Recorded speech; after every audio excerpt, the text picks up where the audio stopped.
ہم تو رکھتے ہیں مسلمانوں کا دین، دل سے ہے خدا میں ختم المرسلین۔ سب سننے اور دیکھنے والوں کی خدمت میں محبت بھرا سلام۔ ناظرین، آج کی ویڈیو ہے کہ الحمدللہ اب ہم دیکھتے ہیں کہ بہت سارے پاکستانی مسلمان بھی تسلیم کرتے ہیں کہ احمدی بھی مسلمان ہیں، اور ان کے مولویوں نے جھوٹا پروپیگنڈا ہمارے خلاف کیا ہے کہ ہم نعوذ باللہ من ذالک حضرت محمد صلی اللہ علیہ وسلم کو خاتم النبیین نہیں مانتے، اور کہ ہم اسلام کا انکار کرتے ہیں۔ ہیومن اینگل سے لوگوں کی زندگیوں کے بارے میں فیصلہ کرنا، آئی تھنک ان لوگوں کو آئی ووڈ آسک کہ آپ کو حق کس نے دیا ہے؟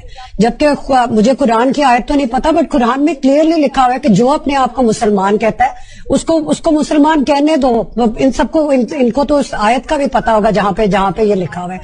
میرے ارد گرد تو جتنے احمدیز ہیں، میں نے تو ان کو سوائے ڈیواؤٹ طریقے سے اسلام کے ساتھ ان کی وہ میں نے دیکھا ہے، ان کا کنیکشن دیکھا۔ میں نے تو آج تک کبھی کسی کو حضرت محمد صلی اللہ علیہ وسلم کو آخری نبی نہ قبول نہ کرنے کے بارے میں نہیں سنا۔ جو قادیانی ہے، جو نبی علیہ السلام کو آخری نبی مانتے ہیں لیکن ساتھ امتی نبی کلیم کرتے ہیں، جو نبی علیہ السلام کو آخری نبی مانتے ہیں لیکن ساتھ امتی نبی کلیم کرتے ہیں، کیا یہ یہود و نصارہ سے بدتر ہے؟ یہود و نصارہ تو آپ کے نبی علیہ السلام کو، میرے نبی علیہ السلام کو سرے سے پیغمبر نہیں مانتے، بلکہ تو نعوذ باللہ جھوٹا کہتے ہیں۔ یہ نبی علیہ السلام کو مان رہے ہیں، ان کو آپ ان سے بدتر تو نہ کہنا۔ میرے ارد گرد انسیڈنٹلی جتنے احمدیز ہیں ان کا میرے پہ بہت زیادہ انفلوئنس ہے، ان دا سینس کہ انہوں نے مجھے اسلام کے بارے میں بہت زیادہ چیزیں بتائی اور بہت زیادہ اوپن مائنڈڈنیس کے ساتھ بتایا۔ اگر وہ کسی کو ایک سرٹن درجہ دیتے ہیں، پہلے آپ لوگوں نے ان کو کانسٹیٹیوشن کے حساب سے کافر قرار دے دیا، اس کے بعد ان کو کبھی پاسپورٹ فارمز کے اوپر کہتے ہیں کہ ان کے بارے میں ٹھپا لگائے۔ ان لوگوں کو کوئی احساس ہے کہ جس وقت جب یہ فیصلہ کرتے ہیں تو یہ کتنے انسانوں کی زندگیاں افیکٹ کر رہے ہیں۔ میں ان سے ایز اے پاکستانی سٹیزن یہ سوال پوچھتی ہوں کہ یہ ایسا کیوں کر رہے ہیں؟ جی، سوال ہے کہ 1984 میں ضیاء الحق صاحب نے ایک آرڈیننس پاس کیا تھا جس کی وجہ سے احمدیوں کے لیے اپنا مذہب پریکٹس کرنا ناممکن ہو گیا۔ ہمارے علماء میں سے سوائے آپ کے کسی نے اس کی تردید نہیں کی۔ ہمارے علماء نے ظلم کے خلاف بولنا کیوں بند کر دیا؟ یہ تو علماء سے پوچھیے۔ میں نے تو ہمیشہ یہ کہا ہے کہ یہ پرسیکیوشن ہوئی ہے، اس کا ہمیں کوئی حق نہیں ہے کسی انسان کے بارے میں یہ فیصلہ کرنا کہ وہ اپنے آپ کو مسلمان نہ کہے۔ یہ پرسیکیوشن ہے، صریح پرسیکیوشن ہے، اس کا کوئی حق نہیں ہے ہم کو۔ ہمیں صرف یہ کرنا چاہیے کہ کوئی بھی گروہ، کوئی بھی فرقہ، کوئی مکتب فکر، کوئی شخص اگر کوئی بات کہتا ہے اور وہ ہمارے نزدیک صحیح نہیں ہے تو ہم ادب کے ساتھ، شائستگی کے ساتھ اس بات کی غلطی واضح کریں۔ تو یہ بات تو ہمیں بتانی ہے ہر ایک کو، لیکن کوئی آدمی نہیں مانتا تو ہم کو کوئی حق نہیں ہے کہ ہم اس کے اسلام اور کفر کے فیصلے کرتے رہیں۔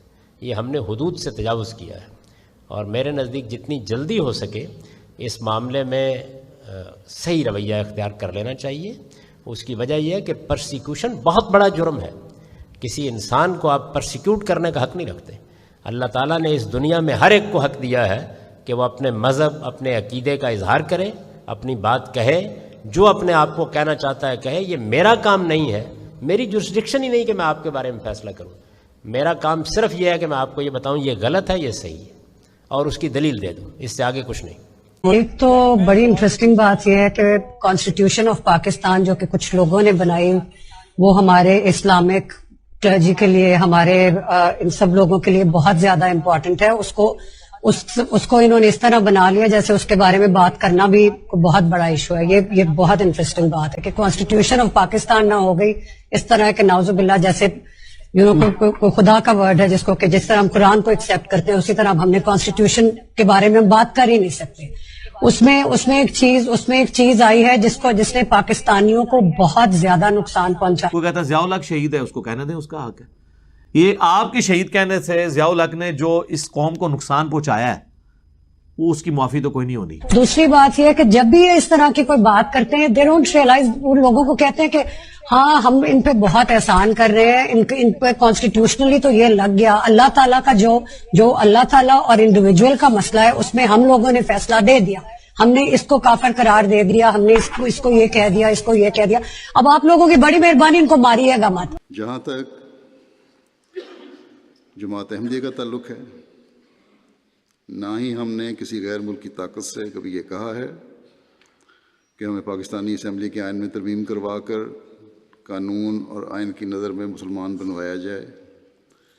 نہ ہی ہم نے کسی پاکستانی حکومت سے کبھی اس چیز کی بھیک مانگی. نہ ہی ہمیں کسی اسمبلی یا حکومت سے مسلمان کہلانے کے لیے کسی سرٹیفکیٹ کی ضرورت ہے، کسی سند کی ضرورت ہے. ہم اپنے آپ کو مسلمان کہتے ہیں کیونکہ مسلمان ہیں. ہمیں اللہ تعالیٰ نے اور اس کے رسول نے مسلمان کہا ہے صلی اللہ علیہ وسلم. ہم لا الہ الا اللہ محمد رسول اللہ کلمہ پڑھنے والے ہیں.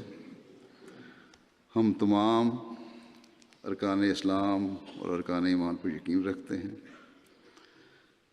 ہم قرآن کریم پر ایمان رکھتے ہیں اور آن حضرت صلی اللہ علیہ وسلم کو خاتم النبیین مانتے ہیں، جیسے قرآن کریم میں اللہ تعالیٰ نے فرمایا ہے اور جس کی میں نے ابھی تلاوت کی ہے.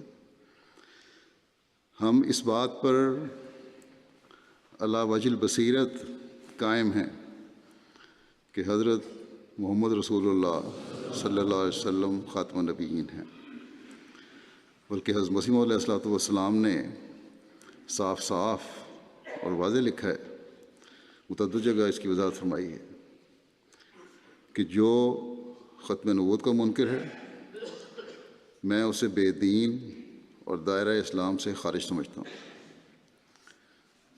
وہ نہ احمدی ہے نہ مسلمان ہے. بس ہمارے خلاف یہ شورش پیدا کی جاتی ہے اور ہم پر جو الزام لگایا جاتا ہے کہ ہم ختم نبوت کے منکر ہیں اور نعوذ باللہ آن حضرت صلی اللہ علیہ وسلم کو خاتم النبیین نہیں مانتے، یہ نہایت گھٹیا اور گھنونا الزام ہے جو ہم پر لگایا جاتا ہے.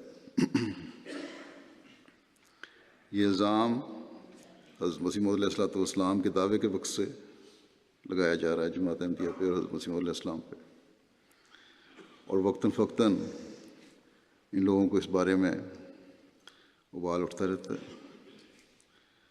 جب بھی اپنے مقاصد حاصل کرنے ہوں. جیسا کہ میں نے کہا، ہم تو رکھتے ہیں مسلمانوں کا دل،